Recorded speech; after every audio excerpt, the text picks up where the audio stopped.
All right, it's January 23rd, 2025, and Donald Trump strikes back against the deep state bureaucrats who've been working against him for years. Deep staters like John Bolton and John Brennan, plus 50 others, are waking up very unhappy this morning. We're going to explain.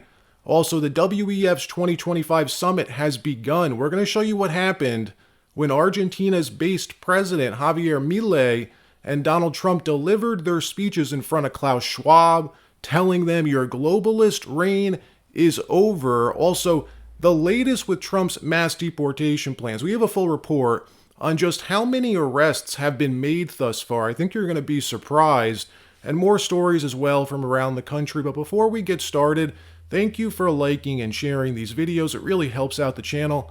And consider subscribing so you don't miss these regular updates.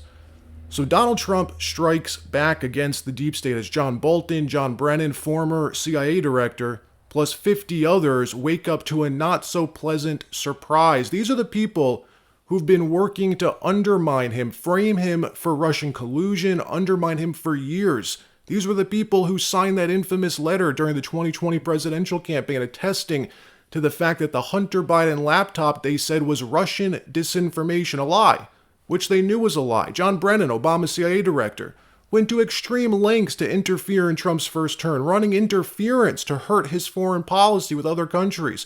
Too many things to even list, folks, and who knows the stuff we aren't even aware of. Well, Trump has struck back in a two-pronged attack yesterday morning, pulling their security clearances, meaning they no longer have any insight into matters of U.S. intelligence, can no longer see State Department cables, making it much more difficult for them to see what the Trump administration's doing on a diplomatic level. No longer can be read into classified projects or briefed on anything that's classified. So even if they go to their friend who's still in the CIA or the State Department or wherever, they legally can't be told about anything classified. Then we learned that their security details got pulled. Former CIA directors, national security advisors like John Brennan, like John Bolton, they have protection for life, usually for a reason. There could always be threats against them. Foreign governments may want to get their hands on them for one reason or another. Well, Trump has pulled their security details. They are unprotected. At a press conference yesterday afternoon, Trump was asked about it. Here's what he said. Watch. Right. Why did you remove John Bolton's security clearance, sir? Because I think that was enough time. It's we take a job. You take a job. You want to do a job. We're not going to have security on people for the rest of their lives. Why should we? I thought he was a very dumb person, but I used him well because every time people saw me come into a meeting with John Bolton standing behind me, they thought that he'd attack them because he was a warmonger. He's the one that got us involved, along with Cheney and a couple of others, convinced Bush, which was a terrible decision, to blow up the Middle East. You know, we blew up the Middle East and we left. Then we got nothing out of it except a lot of death. We killed a lot of people, and John Bolton was, one of those guys, a stupid guy. But no, you can't have that for life. You shouldn't expect it for life. These were the people who plotted against him. They were doing everything they could to make sure he didn't become the next president. And then some of them, like John Brennan, actively working to undermine Trump's first administration. When it came to pulling out of the Iranian nuclear agreement, Brennan allegedly back-channeled to Iran that Trump was just temporary, that U.S. policy toward Iran really hasn't changed. I mean, that was reported years ago. You'd think if that was true, a former CIA director actively working to undermine the president's foreign policy, that kind of thing would land you in jail, right? Well, he never was. Nobody was ever held accountable for all the damage they caused.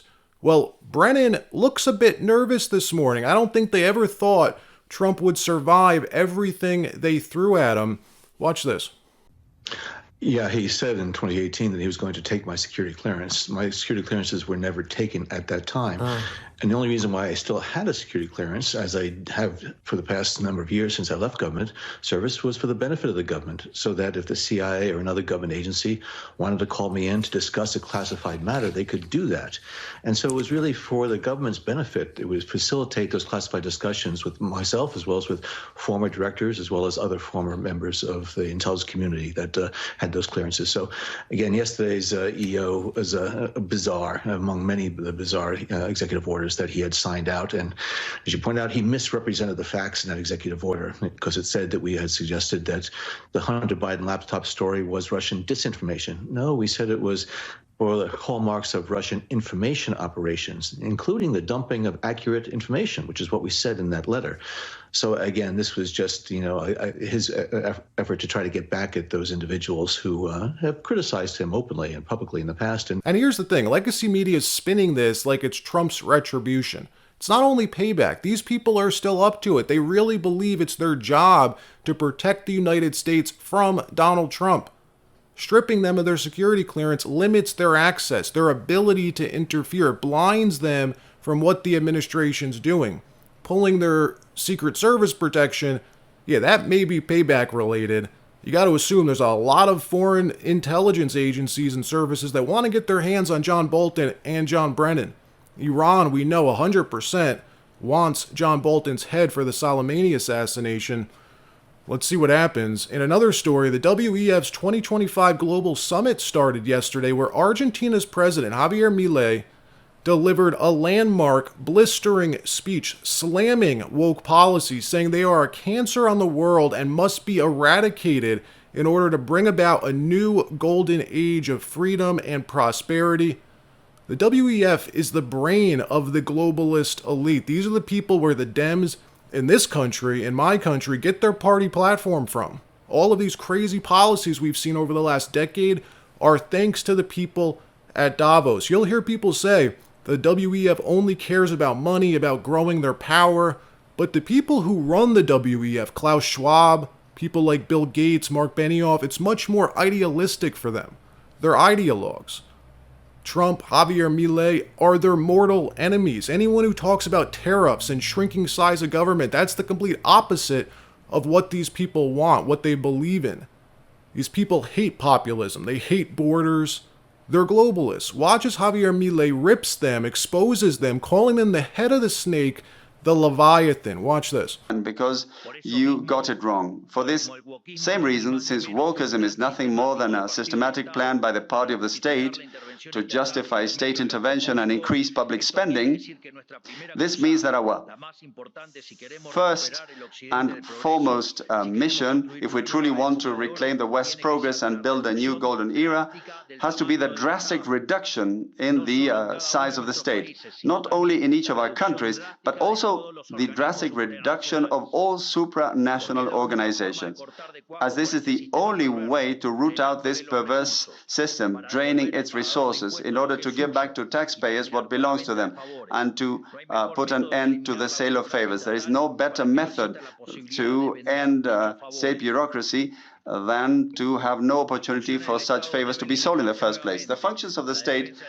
must once again be limited to defending the right to life, liberty, and property. Any other function the state assumes will come at the expense of its fundamental role and will inevitably lead to the omnipresent Leviathan that we all suffer under today. Donald Trump spoke at Davos as well this morning, reiterating what Javier Milei said yesterday, that 3 days ago, everything has changed, that a new golden age of America has just begun, and that he will be gutting the bureaucracy of the U.S. government, shrinking the size of government, that the reign of globalism has come to an end. Amen. Watch.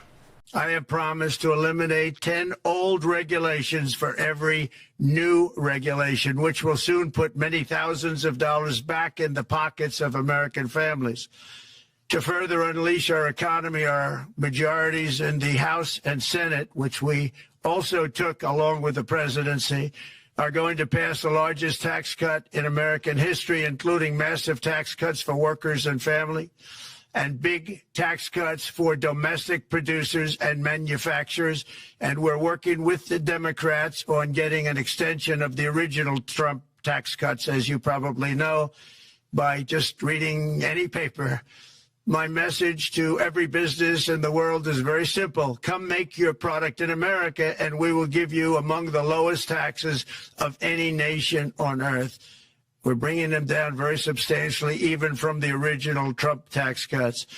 But if you don't make your product in America, which is your prerogative, then very simply you will have to pay a tariff, differing amounts, but a tariff which will direct hundreds of billions of dollars and even trillions of dollars into our treasury to strengthen our economy and pay down debt.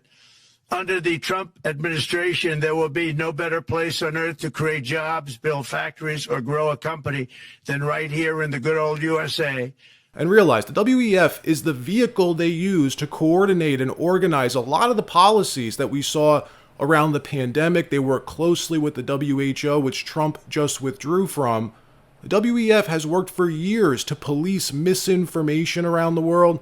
I can play clip after clip, clips all day, for you showing the leaders of the WEF talking about how they work with Google and every big tech company to police misinformation. All of this policing misinformation, disinformation, that effort began here. It began at Davos, at the WEF.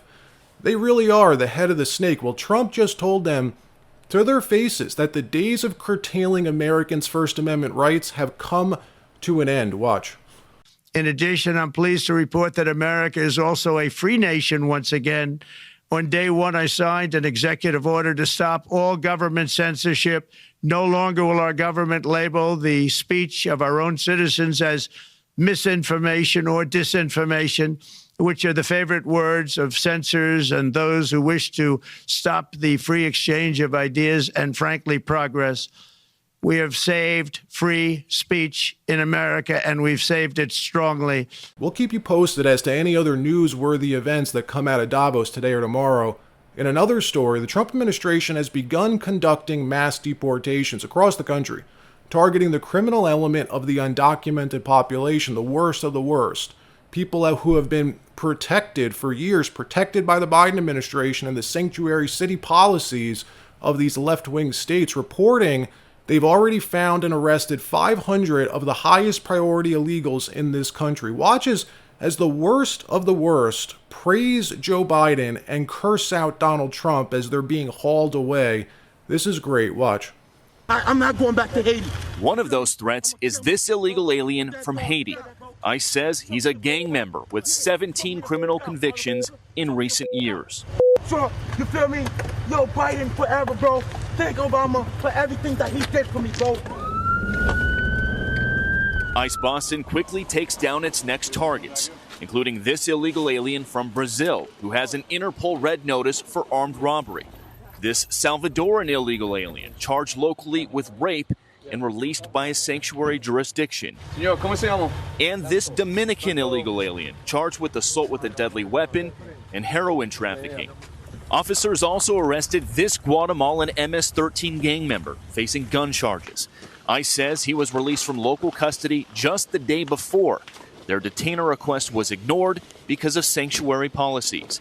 And in a sign of shifting priorities with the new Trump administration, this man, who was in the same apartment as the target, was also arrested after ICE determined he's also in the U.S. illegally. This is what ICE calls collateral. So you guys got your main target just now, but you got somebody else. What just happened? So our main target was released by a sanctuary jurisdiction, not honoring a detainer. That person was released back into the community, and when we went to go find him, he's with somebody else who was previously removed from the United States. So he's going to go today too. And that is exactly what border czar Tom Homan has warned would happen. When we find the bad guy, he's probably with others that are in the United States illegally. They may not be a criminal priority, but we're not walking away from them. And that tells you all you need to know. When the rapists and murderers are praising Joe Biden and cursing out Donald Trump, I think we know we're in good company. All right, that wraps up this episode. Like, subscribe. We'll see you next time.